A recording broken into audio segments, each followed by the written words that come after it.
मेरे पास में सिर्फ और सिर्फ 3.7 वोल्ट का लिथियम आयन सेल है। यदि इसको मैं इस वायर से कनेक्ट करता हूं तो कुछ इस तरीके से हीट होने लग जाता है सिर्फ इतने से वोल्टेज से। और अब इस वायर को किसी और शेप में भी बदला जा सकता है। बेसिकली इस वायर से करंट फ्लो हो रहा है और यही करंट इसको हीट कर रहा है। तो करंट की बेसिक हीटिंग प्रॉपर्टी को लेकर वेल्डिंग की जाती है। हमें सिर्फ एक जबरदस्त आर्क दिखाई देती है जब वेल्डिंग होती है तब, लेकिन इसके पीछे मास्टरमाइंड एक ट्रांसफॉर्मर होता है जो एक स्ट्रॉन्ग लोहे की मेटल को कुछ ही मिली सेकेंड में पिघला देता है।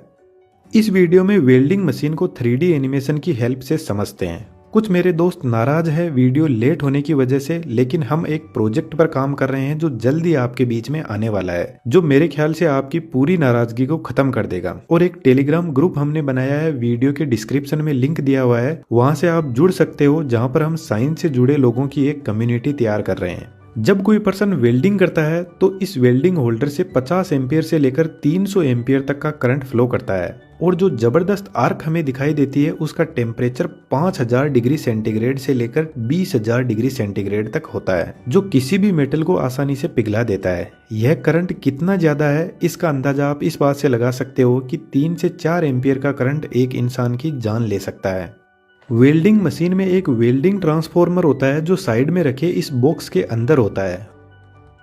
वेल्डिंग ट्रांसफॉर्मर एक स्टेप डाउन ट्रांसफॉर्मर होता है। जब हम इसको 220 वोल्ट या 440 वोल्ट की सप्लाई देते हैं तो आउटपुट में यह करंट को बहुत ज्यादा बढ़ा देता है और वोल्टेज को बहुत कम कर देता है। वेल्डिंग ट्रांसफॉर्मर में एक आयरन की कोर होती है कुछ इस टाइप की। इस कोर को यदि पास से देखें तो कुछ इस तरीके के इसमें आयरन के पतले पतले पत्ते होते हैं। और हर एक आयरन की कोर को लेमिनेट किया जाता है एडी करंट से बचाने के लिए। एडी करंट आपको आगे समझ में आ जाएगा, लेकिन जो आयरन की कोर है उसमें असल में कोई भी करंट फ्लो नहीं होता है। इस आयरन की कोर पर सबसे पहले प्राइमरी वाइंडिंग को सेट करते हैं। नीचे की तरफ यहाँ पर 2 कॉइल लगी हुई है और यह दोनों प्राइमरी वाइंडिंग ही है। इन दोनों को एक साथ में पैरेलल में कनेक्ट कर देते हैं। जो प्राइमरी वाइंडिंग होती है इसमें 220 वोल्ट की सप्लाई दी जाती है, जिसकी वजह से यहाँ पर करंट कम होता है और वोल्टेज ज़्यादा होता है। इसलिए प्राइमरी वाइंडिंग के अंदर जो वायर लगे रहते हैं उनकी थिकनेस कम होती है।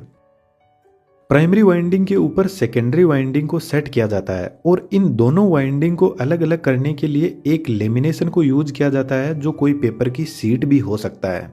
यह जो सेकेंडरी वाइंडिंग है यही 300 एम्पियर तक का आउटपुट में करंट निकालती है। इसी वजह से इसके वायर की मोटाई भी ज़्यादा होती है। अब आपके दिमाग में 3 क्वेश्चन आने चाहिए। जब प्राइमरी और सेकेंडरी वाइंडिंग एक दूसरे से अलग है, आपस में टच नहीं करती है, तो सेकेंडरी वाइंडिंग में इतना हाई एम्पियर का करंट कैसे निकलता है?